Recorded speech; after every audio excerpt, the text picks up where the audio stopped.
اعوذ باللہ من الشیطان الرجیم فإن آمنوا بمثل ما آمنتم به فقد اهتدوا۔ محترم بھائیوں، یہ قاری صاحب کی محبت ہے کہ انہوں نے مجھے دعوت دی، حالانکہ میں اپنے اساتذہ کرام کی موجودگی میں اپنے آپ کو اس قابل نہیں سمجھتا کہ میں اسٹیج پر آ کر آپ بھائیوں کو نصیحت کروں۔ صرف 5 منٹ کے اندر میں اپنی بات مکمل کرنے کی کوشش کروں گا۔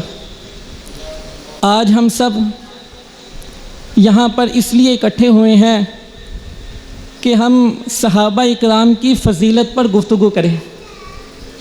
صحابہ کسے کہتے ہیں؟ صحابی کون ہوتا ہے؟ صحابی اسے کہتے ہیں کہ جس نے اللہ کے نبی صلی اللہ علیہ وسلم کی زندگی میں اسلام کو قبول کیا ہو، آپ پر ایمان لے کر آیا ہو، اور پھر آپ کی اطاعت اور فرما برداری کے اندر اس نے اپنی پوری زندگی گزاری ہو۔ یہ اللہ کے نبی صلی اللہ علیہ وسلم کا صحابی ہے، اور اس کا درجہ پوری امت میں سب سے بڑھ کر ہے۔ اللہ کے نبی صلی اللہ علیہ وسلم نے فرمایا کہ میرے صحابی کو برا بلا مت کہو، اس کو گالی مت دو۔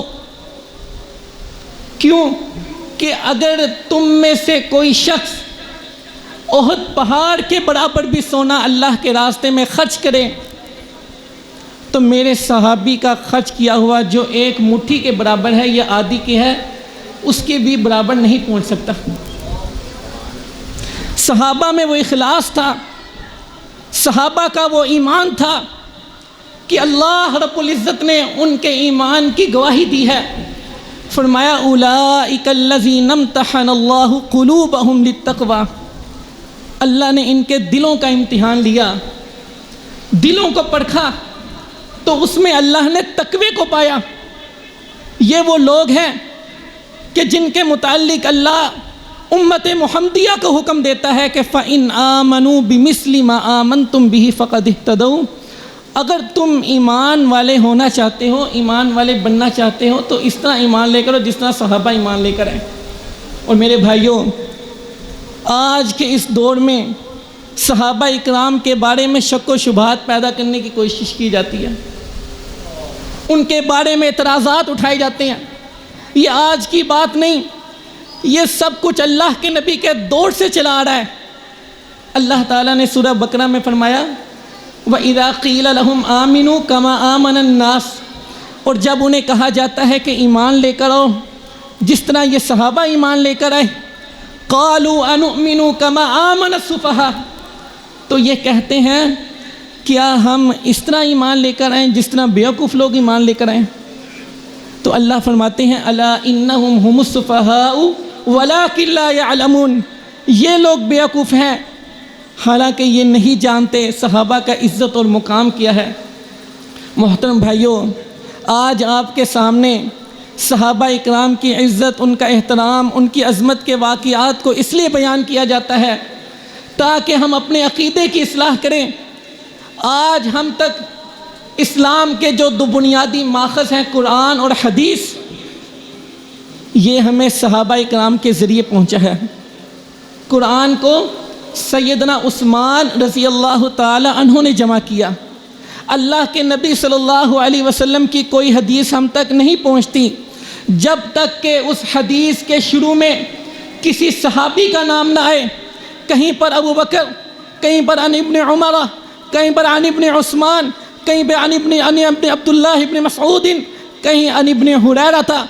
اللہ کے نبی صلی اللہ علیہ وسلم کی حدیث جب بھی ہم پڑھتے ہیں، اس حدیث کو پڑھنے سے پہلے اللہ کے نبی کے کسی نہ کسی صحابی کا نام آتا ہے۔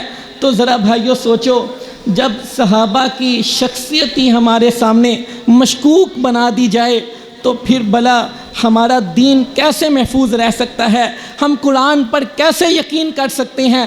ہم اللہ کے نبی کی احادیث پر کیسے یقین کر سکتے ہیں کہ جب ہمارے سامنے اللہ کے نبی کے صحابہ کی شان، ان کی عظمت، ان کی شخصیت کو ہی مشکوک بنا دیا جائے؟ لہٰذا ان کی سازش یہ ہے کہ مسلمانوں کے دلوں میں سے قرآن کی محبت کو ختم کر دیا جائے، مسلمانوں کے ذہنوں میں سے، ان کے عقیدوں میں سے احادیث کو ختم کر دیا جائے، تو اس کا طریقہ انہوں نے یہ اختیار کیا کہ انہوں نے کہا ہم یہ تو نہیں کہہ سکتے کہ قرآن غلط ہے، حدیث غلط ہے، یہ صحیح نہیں۔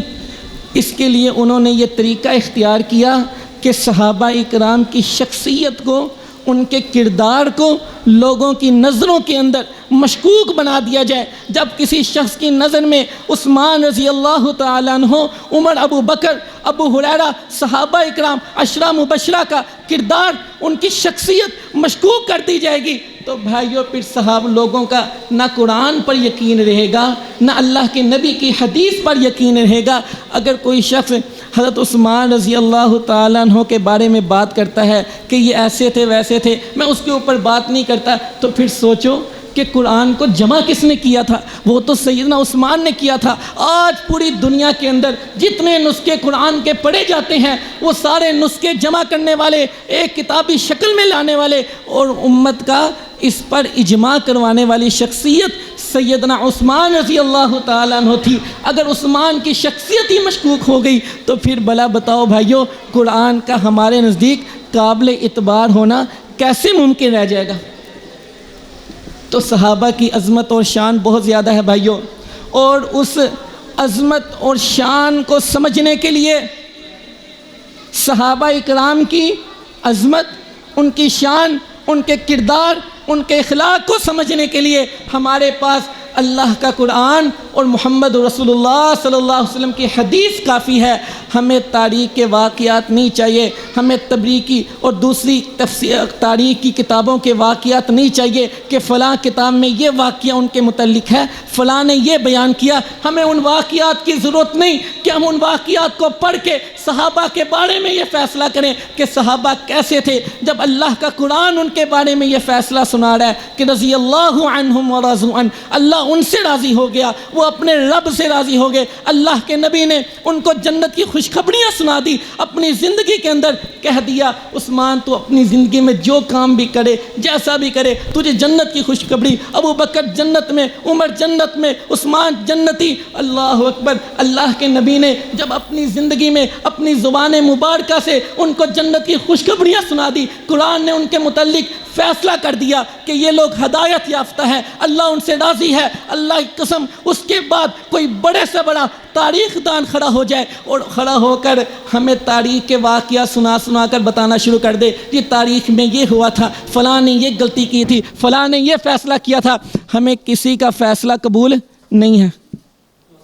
ہمارے لیے بنیاد قرآن اور حدیث ہے بھائیوں، لہٰذا آؤ اپنی عقیدے کی اصلاح کرو۔ جس طرح مسلمان ہونے کے لیے عقیدہ توحید ضروری ہے، عقیدہ رسالت ضروری ہے، اسی طرح محترم بھائیوں یہ ہمارے عقیدے کی بنیاد ہے کہ ہمارا عقیدہ صحابہ اکرام، تمام صحابہ اکرام کے متعلق یہ ہونا چاہیے کہ یہ سارے کے سارے صحابہ اکرام ایمان والے ہیں اور جنتی ہیں، اللہ ان سے راضی ہے، وہ اپنے رب سے راضی ہے۔ بھائیوں یہ ہمارا عقیدہ ہونا چاہیے۔ آؤ اسی عقیدے کے اوپر کھڑے ہو جاؤ، اپنے بچوں کی تربیت کرو، انہیں صحابہ اکرام کے واقعات سناؤ، ان کو بتاؤ ابو بکر کی سیرت، عمر کی سیرت، عثمان، عبیدہ بن جرح، اللہ اکبر، اس طرح مختلف صحابہ اکرام کی سیرت، ان کا کردار اپنے بچوں کو سناؤ، ان کے واقعہ سناؤ، تاکہ کل کو کوئی بڑا شخص اٹھ کر میڈیا جب ان کے ہاتھ میں آئے، کوئی علامہ، کوئی تاریخ دان کھڑا ہو کر ان کو صحابہ اکرام کے بارے میں کسی قسم کے شک و شبہ میں مبتلا نہ کر سکے۔